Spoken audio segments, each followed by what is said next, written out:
की शुरुआत में हमें दुनिया का सबसे बड़ा और मुश्किल शाओलिन स्कूल दिखाया जाता है। शाओलिन यानी जहाँ बच्चों को कुंग-फू कराटे सिखाए जाते हैं। जहाँ एक लड़का जिसका नाम फेंग था अपने आखिरी मुकाबले के लिए पूरी तरह तैयार था, जिसमें ये तय होगा कि वो स्कूल से पास होकर कुंग-फू और लड़ने में माहिर है या नहीं। मुकाबले के लिए वो फिर मंदिर जाता है और जो टेस्ट आज होने वाला था वो बहुत ही मुश्किल था, क्योंकि बहुत ही कम लोग इसे पास कर पाए थे। टेस्ट में फेंग को लकड़ियों की कुछ कठपुतलियों से लड़ना था, जिन्हें कुछ बहादुर वॉरियर तारों के जरिए कंट्रोल कर रही थी। पर उसे खुद पर यकीन था कि मैं कैसे भी करके इस टेस्ट को जरूर पास कर लूंगा। और वो जैसे इशारा करता है कि मैं तैयार हूँ, दाएं बाएं से 2 हमले उस पर एक साथ होते हैं, यानी वो कठपुतलियां उसे मारने के लिए तेजी से उसकी तरफ बढ़ती है, पर वो साइड पर हट के बड़ी आसानी से बच जाता है। पर तीसरा वार सीधा उसके सीने पर होता है, उसे पीछे हटने का मौका नहीं मिलता इस बार, लेकिन वो फिर अपनी बाजुएं खोलकर जोर से पैर को जमीन पर मारता है, जिसकी ताकत इतनी ज्यादा थी कि उसकी शर्ट फटकर हवा में उड़ जाती है। साथ ही उसका जिस्म गोल्डन होने लगता है, जो कि चमक रहा था। ऐसा लग रहा था जैसे उसके जिस्म पर कोई कवर आ रहा हो। अब ये कुंग-फू की एक टेक्निक कॉपर स्किन थी, जिसमें फेंग काफी माहिर था। वो कूद कर वहाँ आता है और बहुत सारी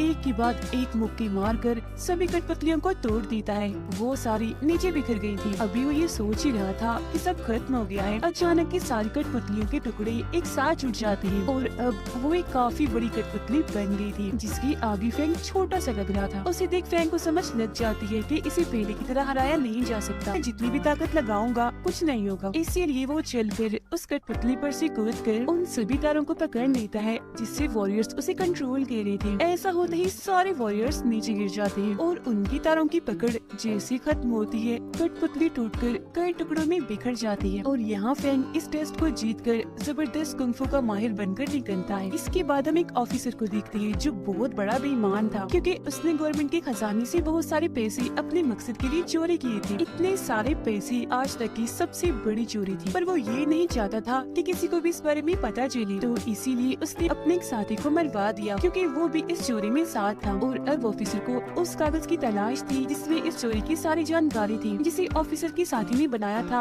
और अब कहीं उसे छुपा कर रखा हुआ था। उधर फेंग गांव आकर अपने बचपन के दोस्त से मिलता है। उनकी एक और दोस्त भी थी जिसका नाम रोंग था। अब ये दोनों जब रोंग से मिलने जा रही थी तो रास्ते में एक फाइटर को देखते हैं, जो काफी लंबा चौड़ा बहादुर आदमी, लड़ने में काफी माहिर था। वो एक आदमी को मार रहा होता है। उस आदमी को बचाने के लिए फेंग उस पर हमला कर देता है, पर वो इतना ताकतवर था कि एक ही मुक्के से फेंग को दूर करता है और वो गोल गोल घूमकर जोर से नीचे गिरता है, जिससे वो समझ गया था कि ये फाइटर कोई आम तो नहीं है, बल्कि इसे हराना काफी मुश्किल है। ये फाइटर दरअसल ऑफिसर के लिए ही काम करता था। अब फाइटर जिस काम के लिए यहाँ आया था, क्योंकि वो नहीं हुआ, इसीलिए अपने घोड़े पर बैठकर वो यहाँ से चला जाता है। फेंग भी घोड़े पर बैठकर उसका पीछा करता है और अभी लोग बाजार के बिल्कुल बीचों बीच आकर खड़े हो गए थे। अब इससे पहले कि वो लड़ाई करती, बड़ी अलग अंदाज में फेंग की मॉम यहाँ आ जाती है। वो कान से फेंग को पकड़कर घर ले जाती है ताकि वो लड़ाई झगड़ों में ना पड़े। वो पहले तो उसकी पिटाई करती है और यही कैद करके बाहर जाने से मना करती है, पर फेंग कहाँ घर में आराम से बैठने वाला था। जैसे उसे मौका मिलता है चुपके से वो यहाँ से भागने लगता है। वो कपड़े पहन ही रहा था कि तभी उसे अपनी पड़ोसी दिखती है, जो उसे देखते ही चीख मार देती है। अब इससे पहले कि फेंग उससे पूछता कि तुम यहाँ क्या कर रही हो, वो लड़की बहुत सारे सिपाहियों को यहाँ आता हुआ देखती है, फौरन छुप जाती है। सिपाही फेंग के पास आकर उससे पूछते हैं, हाँ लड़की बताओ, किसी लड़की को देखा है इधर? पर फेंग लड़की की जान बचाने के लिए झूठ बोल देता है कि नहीं नहीं भाई, मैंने तो किसी को नहीं देखा, और उन्हें गलत रास्ता बता देता है। लड़की बाहर आकर फेंग को कहती है, शुक्रिया शुक्रिया, तुमने मेरी जान बचाई। तभी इधर रोंग और फेंग के दोस्त भी आ गई थी। रोंग जब दोनों को साथ देखती है तो दुखी होते हुए फेंग के दोस्त को कहती है, देखो जरा ये लड़की मेरे बचपन के दोस्त के साथ खड़ी है, जिसका मतलब है कि इन दोनों के बीच जरूर कुछ न कुछ तो है। अब बेचारी झेलते हुए नाराज होकर वहाँ से चली जाती है, पर फेंग भी उसे समझाने के लिए पीछे पीछे चला जाता है। फेंग के दोस्त जब जा रहा था तो एक सिपाही उसे रोक लेता है और एक आदमी की तस्वीर दिखाकर उसके बारे में पूछता है कि क्या तुम इस आदमी के बारे में जानते हो, कहाँ मिलेगा ये? और वो तस्वीर रोम के डैड की थी, इसीलिए वो छुपाता है और इनकार करता है कि मैं नहीं जानता। घर आकर उसका दोस्त ये सारी बात रोम को बताता है कि कुछ सिपाही तुम्हारे डैड को ढूंढ रहे हैं, जिस पर वो कहती है, भाई क्यों, ऐसे कैसे पकड़ लेंगे मेरे डैड को? जैसे उसका दोस्त यहाँ से जाता है, रोंग एक बॉक्स निकालती है जिसके अंदर वही कागज था जिसमें चोरी की जानकारी थी और ऑफिसर को जिसकी तलाश थी। तो यहाँ हमें पता चलता है कि रोंग के डैडी असल में इस कागज की रखवाली थी और अब वो इकलौते इंसान है जो इस कागज के जरिए ऑफिसर को सजा दिलवा सकते हैं। यही वजह है कि सिपाही उन्हें ढूंढ रहे थे। अगले दिन फेंग रोंग के घर आते हैं जहाँ इन्हें फेंग का दोस्त बताता है कि रोंग तो घर में है ही नहीं, वो गायब है और मेरा ख्याल है उसे बिजनेसमैन ने अगवा कर लिया है क्योंकि कल उसके लोग रोंग के डैड को ढूंढ रहे थे। ये जानने के बाद फेंग फौरन बिजनेसमैन को ढूंढने के लिए निकल पड़ता है जो शहर में लोगों से लड़ रहा था। फेंग वहाँ वॉरियर की स्टाइल में आकर बिजनेसमैन से पूछता है, बताओ मेरी दोस्त रोंग कहाँ है? जिस पर वो जवाब देता है, भला मुझे क्या पता तुम्हारी दोस्त का, अपने दोस्त को संभाल के रखना था ना पहले। इसी बात की वजह से दोनों के बीच लड़ाई शुरू हो गई थी, पर फेंग ने अपने कुंग-फू स्टाइल में बड़ी आराम से उसे मार मार के हरा दिया। पर फेंग को हैरत तो तब होती है जब बिजनेसमैन हंसकर अपनी हार कबूल करता है। कहता है, अच्छा बस लड़के, मैं हार मान गया हूँ तुमसे और अब तुम ही मेरे दामाद बनोगे क्योंकि मैं अपनी बेटी के लिए रिश्ता ढूंढ रहा था और मेरी शर्त थी कि मैं उसी लड़के से अपनी बेटी की शादी करूंगा जो मुझे लड़ाई में हरा देगा और आज वो काम तुमने कर दिया। इस बात से बिजनेसमैन खुश था और सारे लोग उसे मुबारकबाद देने लगते हैं। उसकी ये बातें सुनकर फेंग को समझ लग जाती है कि ये सच में रोंग के बारे में कुछ नहीं जानता, लेकिन अगर मैं कुछ देर और यहाँ रुका तो ये जबरदस्ती अपनी बेटी की शादी मुझसे करवा देगा, तो वो जल्दी से यहाँ से भाग जाता है। फेंग जब घर पहुँचता है तो वहाँ रोंग वापिस आ गई थी जो कहती है कि मैं तो कभी अगवा हुई ही नहीं थी बल्कि अपनी मर्जी से गई थी और अब तुम दोनों कोई ड्रामे नहीं करोगे, मुझे तुम्हारी कोई बात नहीं सुननी, मैं जानती हूँ कि सचमुच तुम्हारा चक्कर है। अब इनकी ऐसे गुजर रही थी, कभी कोई नाराज तो कभी कोई। घर वापस जाते वक्त बिजनेसमैन के आदमी फेंग और पड़ोसी लड़की को घेर लेते हैं। बिजनेसमैन आकर लड़की से पूछता है कि मेरी बेटी इतने दिन से कहाँ गायब थी। जो सुनकर फेंग को पता चलता है कि असल में ये पड़ोसी बिजनेसमैन की बेटी है और इसके लिए वो रिश्ता ढूंढ रहा था। अब वो यहाँ ये सच भी बता देता है कि मेरे आदमी रोंग के डैड को इसलिए ढूंढ रहे थे क्योंकि ऑफिसर ने ऐसा करने को कहा था, क्योंकि बिजनेसमैन ऑफिसर का आदमी था। ये सुनकर फेंग को एहसास होता है कि जरूर रोंग की जान को खतरा है, तो फौरन उसे बचाने के लिए निकल जाता है, पर काफी देर हो गई थी क्योंकि फे ने रोंग और उसके डैड को ढूंढकर पकड़ लिया था। ऑफिसर का सिपाही रोंग के डैड से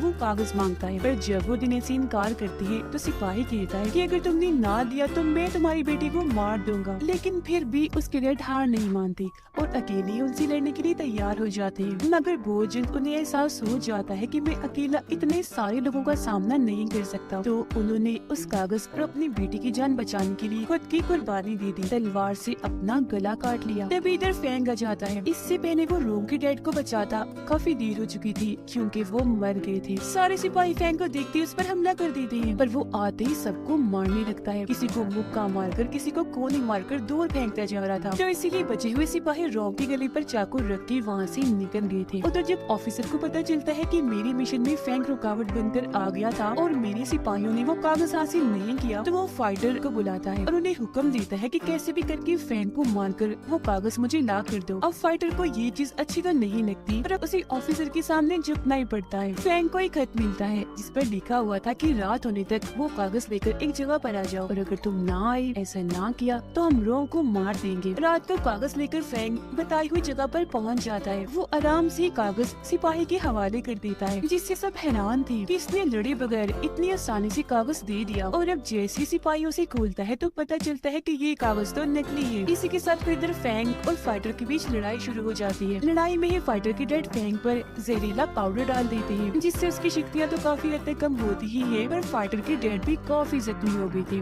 फाइटर का ध्यान अपने जख्मी बाप पर था, तो उन्हें वो यहाँ से ले जाता है। और अब जैसे ही सिपाही खुद फेंग को मारने के लिए आगे बढ़ता है तो तभी इधर उसकी मोम और बिजनेसमैन आकर उसे बचा लेते हैं। घर लाकर फेंग को जड़ी बूटियों वाले पानी से नहलाया जाता है ताकि जहर का असर खत्म हो जाए।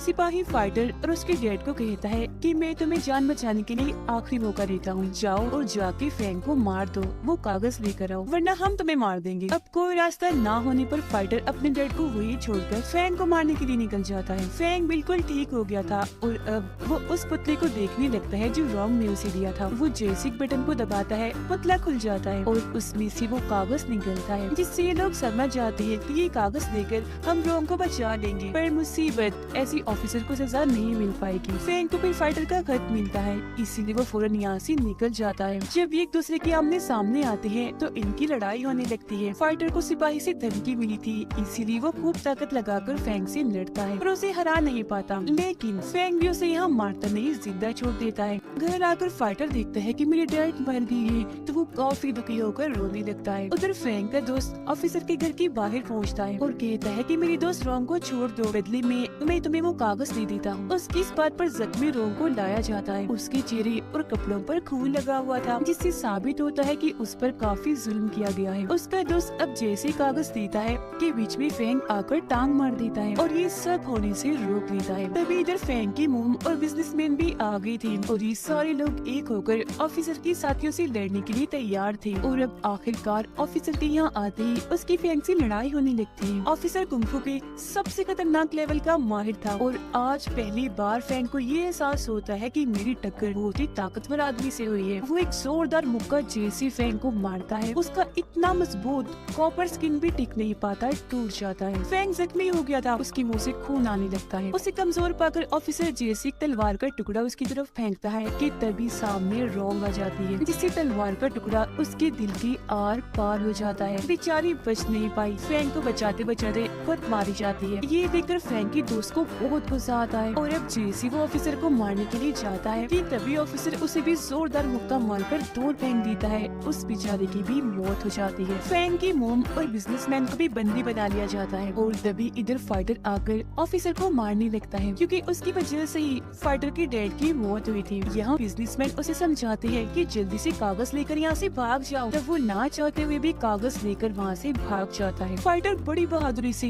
ऑफिसर से लड़ता है पर उसके हाथों से ही मारा जाता है। अगले दिन ऑफिसर ने फेंग की मोम और बिजनेसमैन पर इल्जाम लगाकर उन्हें फांसी देने का फैसला किया। जहाँ उन दोनों की फांसी देखने के लिए शहर के बहुत सारे लोग इकट्ठा हो गए और अब फेंग के पास कागज को सबके सामने लाने के अलावा और कोई रास्ता नहीं था। वो फांसी वाली जगह पर जाकर बताता है कि ऑफिसर ने सरकार के खजाने से वो सारा पैसा चुराया, इससे पहले भी इसने बहुत सारे गलत काम किए, देखो इसके खिलाफ मेरे पास सबूत भी है। उसकी ये बात सुनकर सब ऑफिसर के खिलाफ नारेबाजी करने लगते हैं। ये देखकर ऑफिसर को बहुत गुस्सा आ गया था, क्योंकि अगर राजा को उसकी चोरी के बारे में पता चल गया तो वो उसे फांसी की सजा दे देंगे। तो वो अपने सिपाहियों को भीड़ पर हमला करने के लिए कहता है, लेकिन तभी इधर बिजनेसमैन के सिपाही भी आ जाते हैं और अब इन दोनों ग्रुप्स के बीच काफी बड़ी लड़ाई छिड़ जाती है। इधर दूसरी तरफ फेंग और ऑफिसर एक बार फिर आमने सामने आ गई थी और लड़ने लगते हैं, लेकिन इस बार फेंग ने अपनी ताकत के साथ साथ दिमाग का भी इस्तेमाल किया। वो जैसे एक रस्सी खींचता है, बड़ी सी लकड़ी सीधा जाके ऑफिसर के सीने पर लगती है, जिससे वो जख्मी हो गया था। उसे कमजोर पट्टा देकर फेंग ने एक के बाद एक उस पर मुक्कों की बारिश कर दी और आखिर में कॉपर स्किन वाला मुक्का जैसे उसे मारा वो काफी दूर जाके गिरता है, जिससे अधमरा हो गया था। बाहर ऑफिसर के सिपाही भी हार गए। तभी इधर राजा अपनी पूरी फौज के साथ आ जाते हैं। फेंग उन्हें वो कागज दिखाता है और ये बात साबित हो जाती है कि उसने खजाने की चोरी की थी, जिस पर राजा ऑफिसर को कैद करवा देते हैं फांसी देने के लिए। अपनी इस जीत से सारे लोग काफी खुश थे। यहाँ पड़ोसी लड़की फेंग के काफी पास खड़ी थी और गले से लग जाती है, जिससे हम समझ पाते हैं कि फेंग भी उसी पसंद करने लगा था। और इसी के साथ ये शानदार कहानी